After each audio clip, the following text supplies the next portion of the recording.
How questions for your specific person. So I introduced a new technique yesterday, and it is questions that are asked with the how in it. And I want to do a bunch of videos to show you guys exactly how to use the how questions in specific situations. This is Susie, your beautiful swan queen. Welcome back to the garden, my beautiful ducklings. Subscribe, smash the like button, share my videos, and I promise I'll love you forever. When we are asking a how question for the recap, we're not messing in the how. We're not messing in the middle. We're saying, how did I? How was? So that we are putting it in a past tense. So our statement is past tense. How did I get my specific person? How did I get in an amazing committed relationship with Jared? How did I suddenly get married to Jared? How was I able to receive a text message from Jared? I don't like text messages or phone calls. Dates, they don't necessarily insinuate you have a relationship, but I haven't figured out an exact phrase for how was it with a specific person. I mean, how was it an amazing time with him? How was it so easy? How was it so easy to get into a relationship with him? And now we are in a fully committed relationship that I can maintain for my entire long life just by asking this question. I mean, there's ways we can play with these questions. Again, your specific person, you have to change your story though. You definitely have to change your story. If you are friends with benefits, you can no longer say, we're friends with benefits. You have to say, that's my boyfriend. That's my future husband. That is the love of my life. I changed to friends with benefits situation. He doesn't even use the word friends with benefits. He tells me we're best friends. And sex is up to me. Pretty awesome, but I'm not allowed to manifest. Pretty awesome though. But literally, if they are titling it and saying it, you are saying it. And if you are calling it a friends with benefit relationship and you are trying to amplify it, you need to look at why you're rejecting the relationship and what guilt you feel in regards to amplifying that relationship. The same thing goes if you're in separation. You cannot talk about, I'm in separation and I am going to get the love of my life. If you are in separation, that is the title of your relationship and you are calling it separation. If you are saying, I am single, the universe says, you're single. Okay. You don't want to be a couple because single is just me. A couple would be my specific person. If you are in a text relationship and you want a romantic relationship, you have to literally say, I accept that I have a text relationship. Now I'm going to amplify it. If you are in a hot and cold relationship, you have to amplify that relationship to romantic, fully committed, living together, married, whatever you want to get involved in. So you have to create your short story about what you want with that relationship. And when you create that short story about what you want with that relationship, I do not want a 300-page novel. I don't even want a 3-page novel. I want you to be generic on the relationship when you are scripting it out on a piece of paper. I want you to put the qualities you want, the things that he does for you, the way he makes you feel. I do not want you to script out that we have a wonderful marriage and start writing this romantic novel, because that romantic novel is telling the universe, hey, this is the only way it can happen. When I say I am happily married to Jared, it is a blanket statement. It allows Jared freedom to do wonderful things for me. It allows Jared to debate me. It allows Jared to have good days and bad days. It allows Jared to, maybe move my furniture around in a position that I might not like. But hey, we're in a relationship. Sometimes you got to give. You don't want to not talk to your specific person either. So let me put it this way. My short story with Jared is I'm happily married. That's it. There's no, because we had this amazing, wonderful wedding. We had an amazing dating relationship. There's no anything of that. We have a happy marriage because we are loving, respectable. We appreciate each other. We do nice things for each other. We have an amazing sex life. He makes me laugh. I balance his insanity. I mean, those are things that you are looking for when you are in a partnership. And the problem is most of us are scripting every day what they're supposed to do. So I'm supposed to get up this morning and I'm supposed to decide who gets the shower first, who makes coffee, who makes breakfast. It's Sunday, days off. Okay, so who's doing lunch? Who did breakfast dishes? Who does lunch dishes? What are we doing for dinner? What are we going to watch on TV? What kind of conversations are we going to have? If I spent all my evening before I went to bed scripting out everything that was going to happen today, I would go literally insane in my relationship. So I get there is no free will, but I give them freedom to do things in the relationship. Because here's the beauty of it. If he brings me flowers, and yeah, I say I'm spoiled. He brings me flowers occasionally. I don't know when he's going to bring flowers. I know they're coming to me. And they're going to come at the perfect time to make me smile. They're not going to come after some big, huge fight. They're not going to come because he supposedly did something stupid and upset me. They're going to come at an amazing time, which is value to our relationship. And I constantly talk about amplifying and adding value and enriching your life. Amplifying friends with benefits to a fully committed relationship. You have a relationship, you're amplifying it. You have a text relationship and you talk every day through text and you're like, I want to see him, but we have a text relationship. But we have a text relationship. We want to amplify that to being his girlfriend or his wife or wife. Sorry, guys. I forget. I do apologize. Again, it's just natural coming out of my mouth from the female point of view. But I don't forget about you because I ask all my guy friends, what do guys like in a relationship? What about this relationship works? What about your past relationships that worked? What are the things that are deal breakers in a relationship?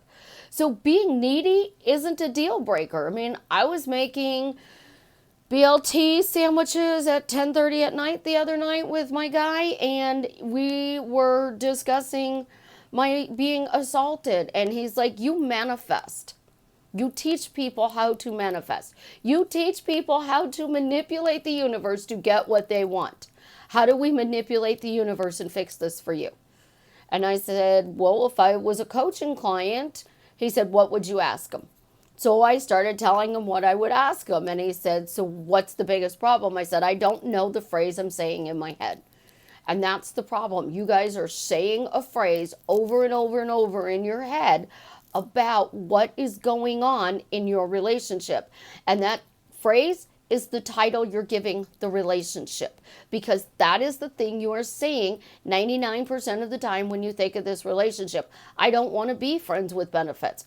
Well, you just told Minion Dave, I don't like the way this relationship is, so Dave's not going to amplify it.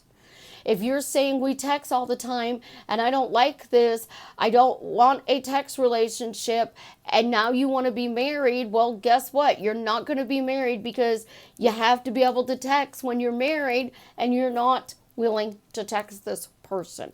You guys got to think about the little words you say. So here's the thing. We figured it out. I keep saying the word I'm angry, and I have a right to be upset with what happened. But the fact that I keep saying I'm angry, I am so angry.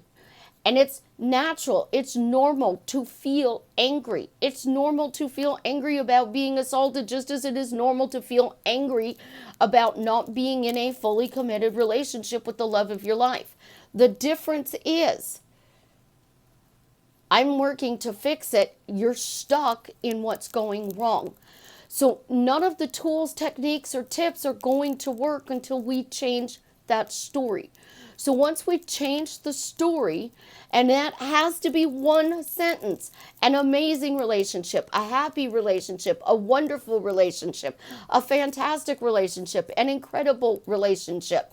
Find the best relationship in your life and actually dissect it. You're going to find you don't imagine, you don't script, you don't get upset if they don't text you, you do not spend your entire 40 hours a week after work on Monday through Friday scripting what they're going to do for you Saturday and Sunday. You're not manifesting them because you already have that relationship. Even if you are not talking, and you guys call it no contact, even if you are not talking at the moment, stop saying no contact, because no contact means I can't talk to you. I can't bump into you. I can't see you across the room and walk over because no contact. It's the same as radio silence. You cannot put somebody in no contact and radio silence and expect them to come to you. And then you go, well, I remember when we were in no contact. Now we are in a relationship that is fully committed. I remember when we were in no contact, and now we're married. You're putting too much value on no contact. So you really have to dissect your words and honestly compare your relationship to the best relationship in your life. See what words you use in that relationship naturally and start using them in this relationship naturally. So if you are in a relationship with me and you're like, man, it's so wonderful to be your friend. It's awesome to be your friend. It's awesome to be your boyfriend. It's awesome to be your girlfriend. It's so wonderful to be your girlfriend. It's so wonderful to be your boyfriend. It's awesome. And then you can flip it. Why does he think it's wonderful to be my boyfriend? But you have to change your words. Your questions. I just gave you one. Why does he think it's wonderful to be my boyfriend? And I don't answer it. I let him answer that question. Why do you love me? He answers it. I don't. Why do we have the perfect relationship? I make my guys tell me all the time, why do we have the perfect relationship? Why do we have the perfect relationship? And I let them give me answers. And I get different answers all the time. I don't get the same answers all the time. If I didn't do one thing in our relationship anymore, what would you miss? I get an answer. I always get answers because I'm not afraid to talk to somebody. So when you get your short story, and I tell you, your short story, I actually give it to you guys all the time. I am in a happy relationship with Jared. I'm in an amazing relationship with Jared. I have a wonderful relationship with Jared. I have an incredible relationship with Jared. I have a fantastic relationship with Jared. I have a romantic relationship with Jared. I have these wonderful titles that I can give to our relationship. So if somebody were to go, what's Jared like? Oh, he's Mr. Romantic. Really? Seriously? Absolutely. He, does the most romantic things for me. It just blows my mind.